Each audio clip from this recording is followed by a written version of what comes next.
नमस्कार, DNP India में आपका स्वागत। मैं हूं आपके साथ राहुल चौधरी। इस समय हमारी मौजूदगी गाजियाबाद में है और आज हमारे साथ में बीकेयू के राष्ट्रीय प्रवक्ता राकेश टिकैत जी मौजूद हैं। टिकैत साहब, बहुत बहुत स्वागत है आपका। धन्यवाद जी, धन्यवाद। आज आपको बता दें कि महाराजा सूरजमल जी के बलिदान दिवस के कार्यक्रम में यहाँ पर आए हुए हैं टिकैत साहब। तो टिकैत साहब, पहले तो आज के कार्यक्रम के बारे में बताइए। आज 261वां उनका बलिदान दिवस है और जिस समाज से महाराजा सूरजमल जी आते थे, जिस किसानी पेशे से आते थे, ये तो हमेशा संघर्ष का प्रतीक रहा है।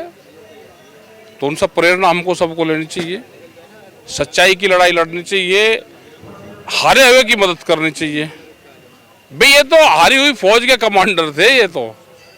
तो टिकैत साहब, आज की जो पूरी की पूरी राजनीति चल रही है, अब उस संघर्ष को आप किस तरीके से देखते हैं? अब देखिए, हर किसी के अपने अपने दावे होते हैं, ना संसद चलती है और जैसे कि किसानों के लिए कहा जाता है, आप लगातार वकालत करते रहते हैं। अभी भी जो किसान हैं वो बॉर्डर पर हैं और दिल्ली आने की मांग कर रहे हैं, लेकिन उन्हें आने नहीं दिया जा रहा। अभी उनको लगेंगे 15 महीने जब पूरे हो जाएंगे तो जब वो समापन होगा, 14 और 15 महीने के बीच में, अभी नहीं। और जो कौम वहाँ पे बैठी हुई है, जिनको आज करीब 31 दिन हो गए अमर अनशन पे, वो वहाँ से पीछे भी नहीं हटती जी।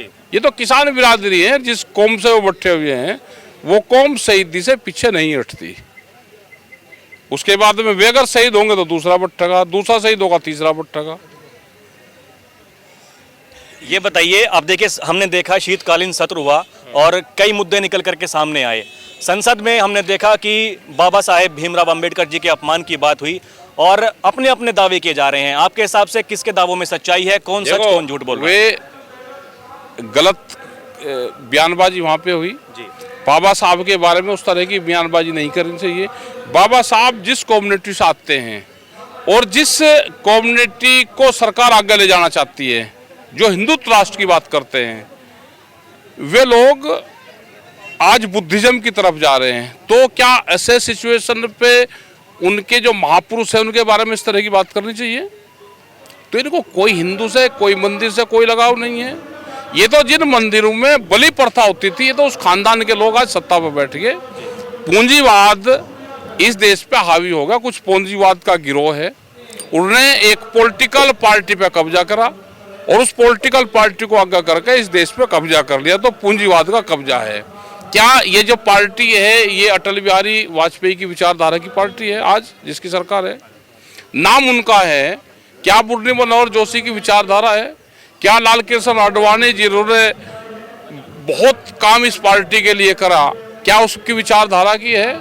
आज उनको तो बोलने की आज़ादी भी नहीं है।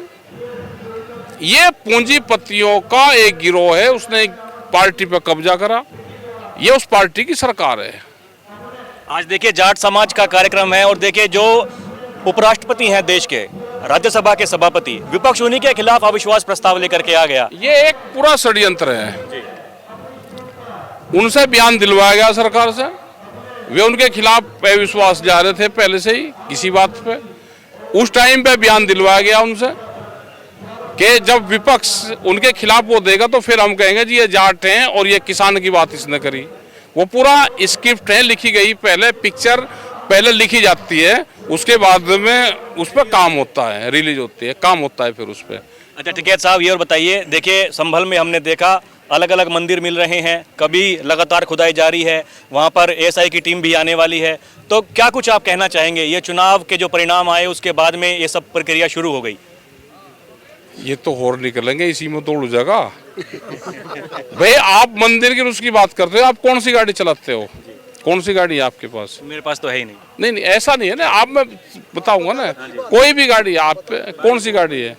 नहीं, मैं तो ऐसे ही गुजारा कर लेता हूं। फिर आपने भाई अब राड में अगर भाई आम आदमी है यहाँ पे, ये सब मंदिर की उसकी बात करेंगे, लेकिन इनकी जेब से कैसे पैसा गायब हुआ इनको पता थोड़ा चला। 10 साल पुरानी गाड़ी उन्होंने खरीद रखी डॉक्टर साहब ने। ये डॉक्टर साहब की 10 साल में जो गाड़ी है वह 50,000 नहीं चलने की और गाड़ी गायब होगी। अगर इन्होंने अब गाड़ी, हमने एक गाड़ी 19 लाख की आई और वह 6 की बिकी 8 साल में। अब जोन सी 19 की थी वह होगी 35 की, अब लो 35। कुछ उसमें घटे अगली वो करो। ये पूंजीवाद है, ये पता नहीं चलने का। धार्मिक उसमें बहा के इनको और इनकी जेब से सब पैसा लूट लेंगे। यही 27 की तैयारी, यही है तैयारी। चलिए टिकैत साहब आपने बात की, बहुत बहुत धन्यवाद। तो देखा आपने यहाँ पर टिकैत साहब से हमने बात की और जिस तरीके से वो एकदम फायर अंदाज में नजर आते हैं, एक बार फिर से उनका वही हमने रूप देखा यहाँ पर भी। और ऐसा उनका कहना है कि ये सब कुछ भटका के रखना चाहते हैं क्योंकि चुनाव जीतना चाहते हैं। अभी के लिए इतना ही। आप देखते रहे DNP इंडिया। कैमरा पर्सन प्रिया के साथ मैं राहुल चौधरी, नमस्कार।